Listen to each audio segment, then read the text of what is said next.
everyone, and welcome to my channel, Olga's Primary Maths. Today we're going to learn how to do a bus stop division method. We're going to divide a 4-digit number by a 1-digit number first, and then we're going to divide a 4-digit number by a 2-digit number. We're also going to have a look at how we can express our remainders, because there are 3 different ways we can express our remainders. We can express our remainder as just a leftover remainder.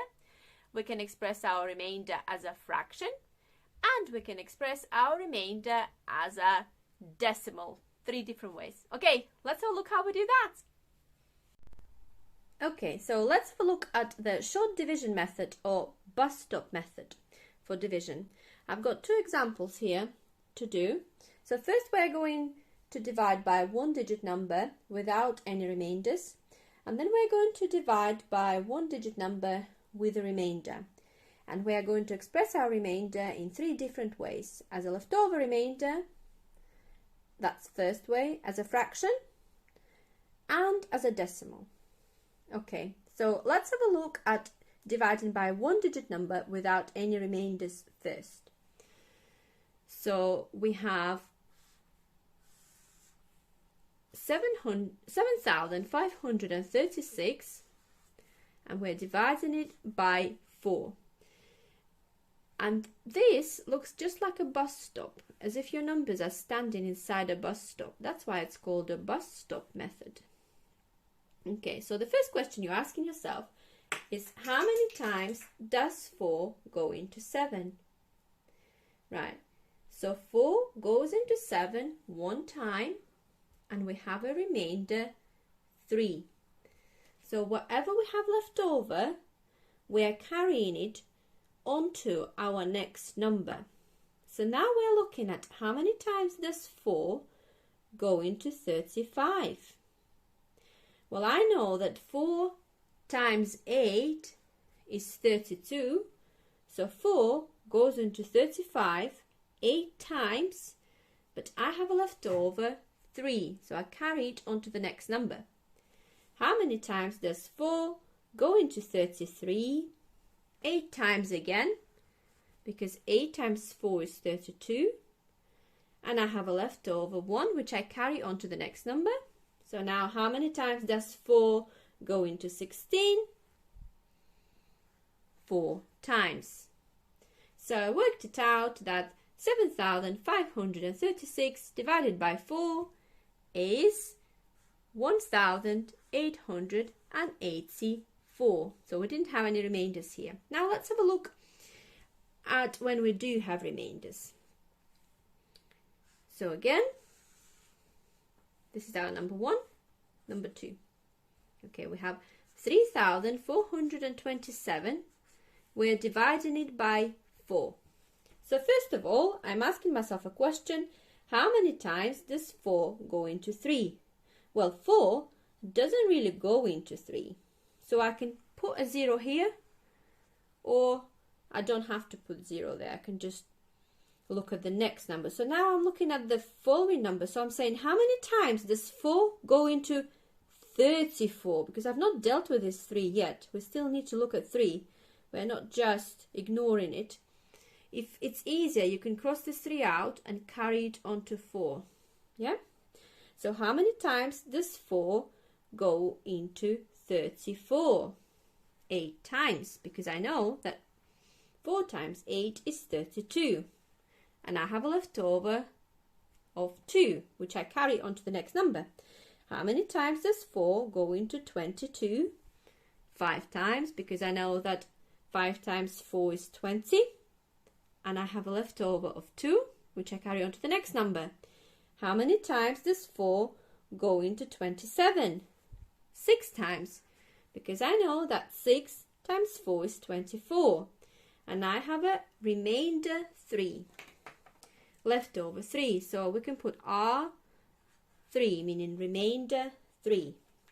So we expressed our remainder just as a remainder, leftover. You can also express your remainder as a fraction. The way you do it, you just write the answer of the whole number, which was 856, And the fraction is going to be 3/4, 3/4, because we're dividing by 4, 3/4. 3 divided by 4. So when you express your remainder as a fraction, the answer is going to be 856 and 3/4, 3/4. You can also express your remainder, so that's as a decimal. So I'm not going to work this out again. I'm just going to write it here. Okay, you can see it here now.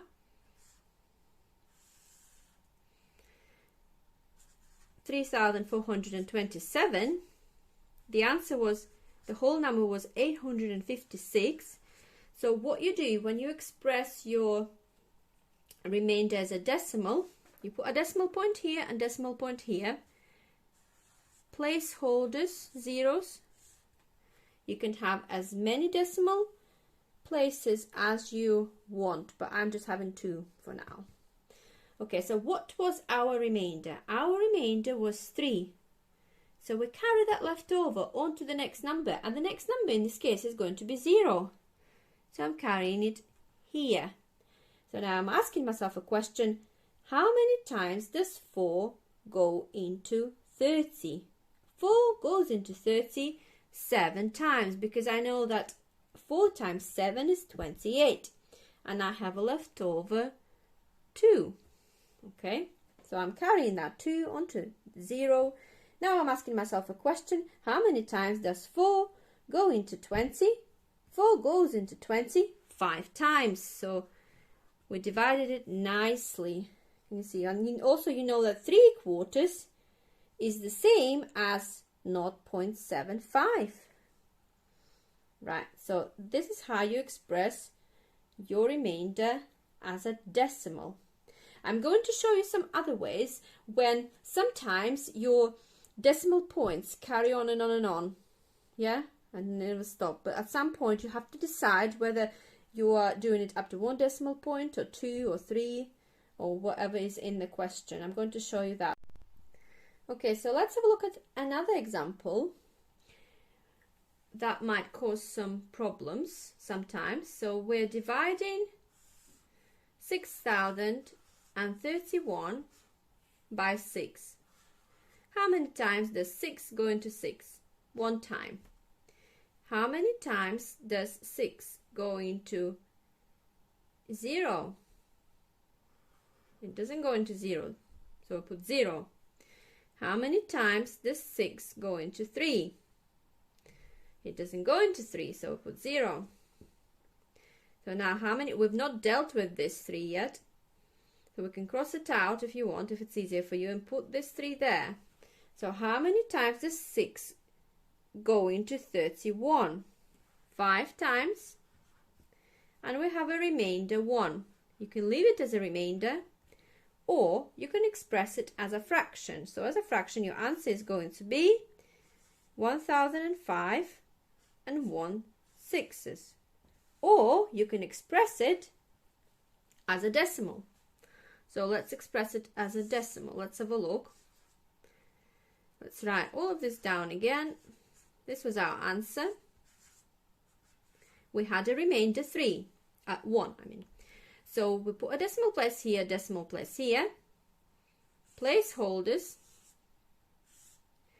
We put our remainder 1 onto the 0. How many times does 6 go into 10? 1 time. Leftover 4. How many times does 6 go into 40? 6 times, because I know that 6 times 6 is 36. Leftover 4. So imagine if I have another 0 there. Okay, so it's going to carry on and on and on. 6, 6, 6, 6, 6. Right, but it doesn't matter to me because I'm only doing it up to 2 decimal places. So my answer is going to be, if I express it as a decimal, as remainder as decimals, 1005.16.